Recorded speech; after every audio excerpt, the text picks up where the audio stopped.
मेरा नाम डॉक्टर अब्दुल्ला मुत्तकी है। मैं बाई प्रोफेशन सर्जन हूँ, जनरल एंड लेप्रोस्कोपिक सर्जन।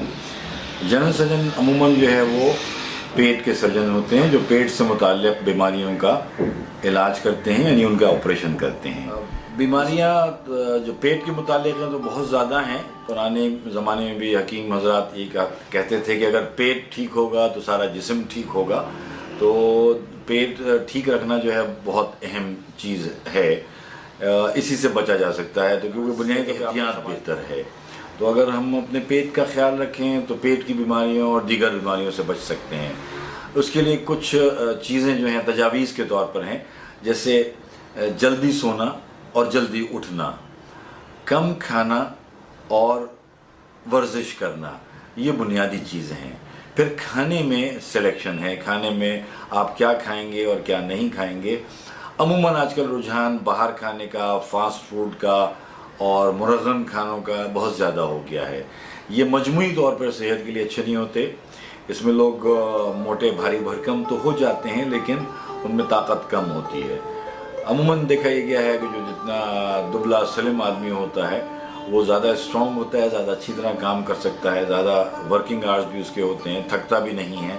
तो ये एक जनरल बात है, और यही अल्लाह के रसूल सल्लल्लाहु अलैहि वसल्लम की सुन्नत भी है कि कम खाया जाए, ज़रूरत और भूख से भी कम खाया जाए, जितनी ज़रूरत हो उतना खा लिया जाए, अपना खाना दूसरों को दे दिया जाए, उनके साथ भी इंफाक किया जाए।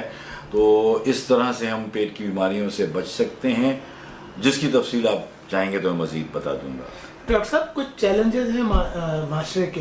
शादी में जाते हैं, देर से खाना मिलता है, मुरग़्ग़म खाने होते हैं, फिर होटलों में जो पार्टी वार्टी होती है, उसको कैसे हैंडल करें? हाँ, बहुत अच्छा आपने बताया। ये एक हर आदमी की ज़रूरत है, और हमारी उम्र तक पहुँचते तो मजबूरी होती है।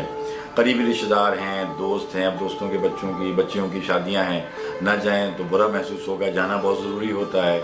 खाना देर से मिलता है, आपने बहुत अच्छा फरमाया कि खाना बहुत देर से मिलता है, क्या किया जाए। बचपन में हमारे वालिद और वालिदा ने सिखा दिया था कि जब शादी में जाते थे और हमको भूख लग रही होती थी, क्योंकि हम जल्दी खाना खाने के आदी थे, तो वो हमें घर से खाना खिला के ले जाते थे। तो एक तो हमें कभी भी वहाँ पर भाग दौड़ नहीं हुई कि खाने के लिए भागना है, छीनना है, आगे झपटना है, पहली बात। दूसरी बात ये कि उस देर के खाने के बदअसरात से महफूज रहते थे। जो तो अच्छा लगा वो थोड़ा सा खा लिया, थोड़ा सा मीठा खा लिया, काम ख़त्म हो गया। मैं आज भी ऐसा ही करता हूँ अगर मुझे मौका हो, अनलेस कि मैं देर से फारिग हुआ हूँ, हॉस्पिटल से डायरेक्ट शादी में पहुँचा हूँ, तो फिर तो मजबूरी है। तो डॉक्टर साहब, दोस्तों के साथ हम खाते पीते हैं, आप अगर रहनुमाई कर दें कि किन चीज़ों को आप शौक से खा सकते हैं और किन चीज़ों को कम खाएं? देखिए, खाने में सबसे अच्छी चीज़ें जो हमारे उसमें होनी चाहिए वो सब्जियां और फल हैं। अगर सब्ज़ी और फल आप ज़्यादा खा रहे हैं तो आपको पेट की बहुत सारी बीमारियों से आप महफूज रहेंगे।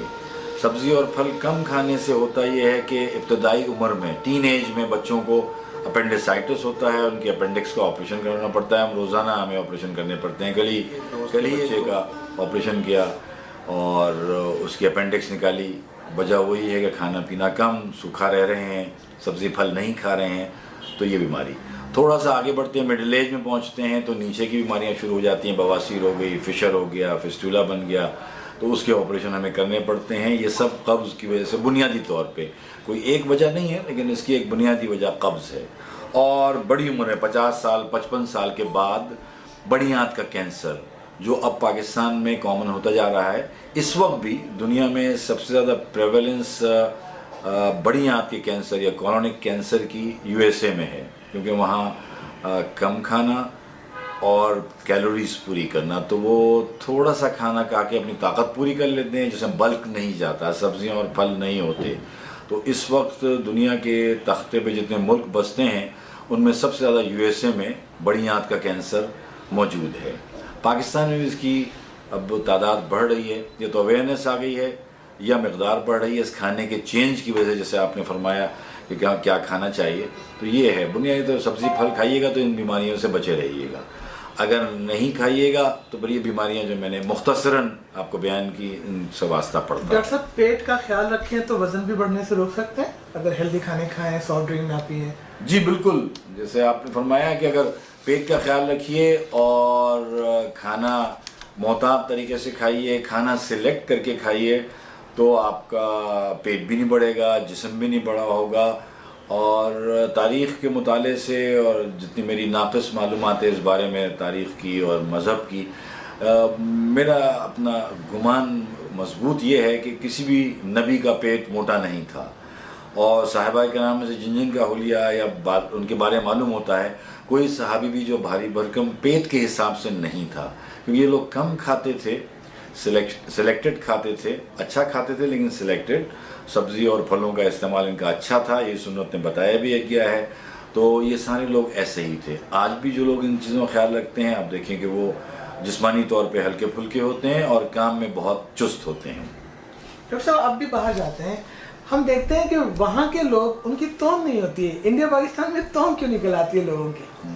یہ اس کا تعلق سہیل بھائی نارملی جو ہے وہ کھانے پینے سے ہی ہے. ایک بات زیادہ کھاتے ہیں تو کھانے پینے سے، لیکن دوسری بھی اس کی وجہ ہے. محض کھانا پینا نہیں ہے، کھانے پینے کے ساتھ ہم لوگ بالکل ورزش بھی نہیں کرتے، کہ ہم کھانا پینا کھا کے سو بھی گئے اور صبح اٹھے بھی نہیں.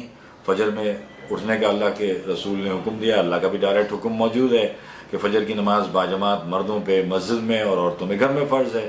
لیکن ہم میں سے بیشتر لوگ جو ہے اس وقت آرام فرما رہے ہوتے ہیں، دیر سے اٹھتے ہیں. جب اٹھتے ہیں تو پھر کام پہ لگ جاتے ہیں. ہمارے پاس کوئی چہل قدمی کا، کوئی ورزش کا عمر کے حساب سے کوئی نہیں ہوتا. بچے ہیں، جوان ہیں، ان کو خوب ورزش کرنی چاہیے، دوڑ لگانی چاہیے. عمر بڑی ہو گئی ہے میری طرح ہے تو کم از کم چہل قدمی کرنی چاہیے، کچھ ہاتھ پیر ہلا لیں، یہ کام کر لینے چاہیے. گورے اس کے کنٹرری آپ نے سوال کیا تو وہ 80 سال کے گوروں کو بھی میں نے باغ میں چہل قدمی کرتے ہیں اور ان سے بھرا ہوا ہوتا ہے باغ. اکثر پارکس جو ہیں ان کے گراؤنڈز اور ٹریکس جو ہے وہ گورے اس پہ واک کر رہے ہوتے ہیں. ہمارے یہاں بہت ہی شاذ بوڑھے افراد واک کرتے ہیں. بہت ہی معمولی تعداد جوانوں کی جو ہے ورزش کرتی ہے. چھٹیوں میں کچھ بچے جو اسٹوڈنٹس ہوتے ہیں وہ کھیلنے کودنے آ جاتے ہیں، لیکن عام دنوں میں پڑھائی کے وہ اسکول کالج جانے یونیورسٹی جانے کے ٹائم پہ اٹھتے ہیں. ان کے پاس کوئی وقت نہیں ہوتا کہ وہ ورزش کو اپنی وقت دے سکیں. ڈاکٹر صاحب ختم کرتے ہیں. آخر میں خالی ایک ذاتی سوال ہے آپ سے. ایک دفعہ پہلے آپ جب ملے تھے تو اس دن بھی آپ نے ہمارے ساتھ کباب پراٹھے کھائے اور نخرے نہیں کیے جیسے ڈاکٹروں کو کرنے چاہیے کہ یہ ہیلدی نہیں ہے. آج بھی ہم نے زنگر اور پوٹیٹو چپس وغیرہ کھائے. آپ کھا لیتے ہیں، انکار نہیں کرتے، تو کیسے آپ مینیج کرتے ہیں؟ بہت عمدہ سوال ہے. دیکھیے کچھ جگہ پہ ضرورت اور مجبوری ہوتی ہے. شادی میں جائیں گے تو مرغن کھانا ہی ملے گا، دوستوں کے جائیں گے تو وہ بھی ایسے ہی کھلائیں گے، ہوٹل میں جائیں گے تب بھی ایسے ہوگا، کانفرنس میٹنگ میں بھی ایسے ہی ہوگا. آپ کے پاس تشریف لائے، آپ نے بھی ایسا ہی کیا. میں یہ کھاتا ہوں، پھر میں اس کو مینیج کرتا ہوں. مینیج یہ کروں گا کہ میں رات کو سبزی کھاؤں گا، اگر سبزی میسر نہیں ہوگی تو سیلڈ اور پھل کھاؤں گا. تو اس طرح میں مینیج کر لوں گا کہ میرا کھانا بھی بیلنس ہو جائے گا، مجھے قبض بھی نہیں ہوگا، میرا پیٹ بھی ہلکا رہے گا. صبح میں ورزش کروں گا، صبح فجر کے بعد انشاءاللہ، تو سب مینیج ہو جائے گا. جیسے بڑھتی ایج میں ہم آنکھوں کا ٹیسٹ کراتے ہیں، گلاسز لیتے ہیں، ایسے کوئی ٹیسٹ ہے کہ آدمی 40-50 پہ کرائے اور ضرور کرانے چاہیے کہ تاکہ اس کا پیٹ صحت مند ہے کہ نہیں؟ کوئی ایگزیکٹلی تو ٹیسٹ ایسا نہیں ہے، لیکن کچھ بڑے ہسپتالوں نے ایگزیکٹو چیک اپ کے حساب سے ایک ٹیسٹنگ کا سسٹم رکھا ہوا ہے کہ اگر آپ چلے جائیں، آپ کو کوئی بیماری نہ بھی ہے تو وہ کئی کنسلنٹ آپ کو دیکھیں گے، کئی ٹیسٹ آپ کے کیے جائیں گے، تو مجموعی طور پہ آپ کی صحت کے بارے میں وہ کوئی ریمارکس پھر آپ کو دیتے ہیں، اور جہاں توجہ کی ضرورت ہے اس کو آپ کو مارک کرا دیتے ہیں کہ بھئی یہ آپ کی جو ہے وہ توجہ کا ایریا ہے جہاں پہ رہنمائی کیجیے. عام طور پہ لوگوں کو پاکستانی معاشرے میں کس قسم کی بیماریاں ہوتی ہیں پیٹ کی، اور اس کے بچاؤ کا کیا ہو سکتا ہے؟ اس میں جو مشہور چیزیں ہیں وہ پتے کا آپریشن ہے، ہرنیا کا آپریشن ہے، اپینڈکس کا آپریشن ہے، اور آنتوں کے آپریشن ہیں، پیٹ کے اندر کے کینسر ہیں، اور نیچے جو پخانے کی جگہ سے متعلق بیماریاں ہیں، بواسیر وغیرہ آپ نے سنا ہوگا نام. یہ سب جنرل سرجن کی ڈومین میں آتا ہے. اس کے علاوہ جنرل سرجن جو ہے وہ بریسٹ سرجری کرتے ہیں، چاہے بریسٹ کینسر ہو یا بریسٹ کی مزید کوئی گٹھلیاں ہوں. اس کے علاوہ تھائرائڈ سرجری کرتے ہیں، جو نیک میں تھائرائڈ گلینڈ ہوتا ہے، گلڑ بھی کہتے ہیں اس کے بڑھنے کو، اس کو بھی جنرل سرجن جو ہے وہ آپریٹ کرتے ہیں، اور میں بھی اس کے آپریشنز کرتا ہوں. جس سے میں کہیں بھی کوئی غدود، گٹھلیاں، گلٹیاں ہو جائیں، کوئی چوٹ لگ جائے، اس کے لیے بھی جنرل سرجن کارآمد ہوتے ہیں. تو جنرل سرجن جو ہے ہر چیز کا جو ہے تقریباً علاج کرتے ہیں، جو اسپیسیفائڈ سرجری کے علاوہ. آج سے 70 سال پہلے جنرل سرجن تقریباً سارے آپریشنز کرتے تھے، لیکن آہستہ آہستہ सर्जरीज अलग होती चली गई, जैसे न्यूरो सर्जन जो है दिमाग के ऑपरेशन करते हैं, कार्डियक सर्जन दिल के ऑपरेशन करते हैं, थोरेसिक सर्जन चेस्ट के अंदर के ऑपरेशन करते हैं, ऑर्थोपेडिक सर्जन हड्डी के ऑपरेशन करते हैं, आई सर्जन आँख का ऑपरेशन करता है, ENT सर्जन कान नाक गले का ऑपरेशन करता है, जो बाकी बच जाता है वो जनरल सर्जन के हिस्से में आता है। तो पेट और सीना बाहर का और गला, ये बहुत सारे ऑपरेशन जनरल सर्जन करते हैं। तो डॉक्टर साहब अपने बारे में बताएं, कहाँ से पढ़ा और कहाँ इस वक्त क्या आपके पास जिम्मेदारियाँ हैं मेडिकल के शोबे में? अब स्कूलिंग जो है वो मेरी नाज़िमाबाद में हुई, उसके बाद मैंने आदमजी साइंस कॉलेज से इंटर किया, उसके बाद सिंध मेडिकल कॉलेज से जो अब जिना सिंध मेडिकल यूनिवर्सिटी है वहाँ से मैंने ग्रेजुएशन की, MBBS किया। उसके बाद मैंने जो है वो college of physician and surgeons Pakistan से फेलोशिप की सर्जरी में। तो ये मेरे मुख्तसर सफ़र है तालीम का।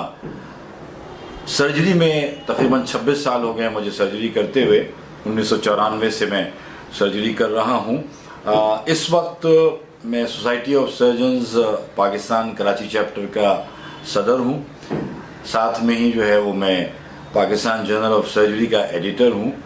अपने अस्पताल में जहाँ जो मेरा टीचिंग हॉस्पिटल है उसमें as a professor of surgery मैं अपना काम करता हूँ, जहाँ मेरी निगरानी में अंडर ग्रेजुएट भी जो है वो तालीम हासिल करते हैं और पोस्ट ग्रेजुएट भी अपनी ट्रेनिंग करते हैं सर्जन बनने के लिए। इसके साथ जो है वो उस बड़े अस्पताल का क्वालिटी कंट्रोल का शोबा भी मैं हेड करता हूँ, क्वालिटी कंट्रोल डिपार्टमेंट का इंचार्ज हूँ। शहर में 2 अच्छे हॉस्पिटल्स में मैं OPD भी करता हूँ और सर्जरीज भी करता हूँ एज अ प्राइवेट कंसल्टेंट। ये मेरी मुख्तसर सरगर्मियाँ हैं। तो डॉक्टर साहब आप तक पहुंचने के लिए मरीज बराह रास्त कोई OPD में आते हैं या रेफर होने के बाद पहुंचते हैं? जी सुहेल साहब, अच्छा आपने सवाल किया मरीज़ों के बारे में। मरीज़ हमारे पास मुख्तलिफ़ तरीक़ों से पहुंचते हैं। कुछ मरीज़ वो हैं जो कंसल्टेंट यानी किसी स्पेशलिस्ट के पास गया जिसको अंदाज़ा हुआ इसको ऑपरेशन की ज़रूरत है, तो उस कंसल्टेंट ने रेफ़र कर दिया, तो ये रेफर्ड मरीज़ कंसल्टेंट के पास से हमारे पास आ रहे होते हैं। दूसरे मरीज़ वो होते हैं हमारे पास जो आम डॉक्टर्स यानी जो मोहल्ले के डॉक्टर होते हैं, GPs जिन्हें कहते हैं जनरल प्रैक्टिशनर, उनके पास जाता है। वो देखते हैं इसमें कोई प्रॉब्लम है, हर्निया का मसला है या जो भी मसला है वो हमारे पास रेफ़र करते हैं। तीसरी एक तादाद हमारे पास वो है जो पेशेंट टू पेशेंट रेफरल होता है, जिन मरीज़ों के मैंने पिछले दिनों में ऑपरेशन किए, पिछले सालों में 2 दहाइयों से ज़्यादा, तो वो मरीज़ भी हमारे पास आते हैं जो एक दूसरे को बताते रहते हैं या उन्हीं की फैमिली में कोई प्रॉब्लम होता है तो वो तशरीफ़ लाते हैं हमारे पास। तो ये तीसरा बड़ा एक कैडर है। चौथा वो है जो माशरे में आम लोग हैं, इधर उधर से सुन के मालूम करके हमारे पास पहुंच जाते हैं। डॉक्टर साहब बहुत शुक्रिया आपका तशरीफ लाने का, और आइंदा भी मैं आपसे उम्मीद करूंगा कि आकर जिन मौज़ूआत को आपने बताया तफसील से अलग अलग आप दे सकें। बहुत शुक्रिया। Thank you.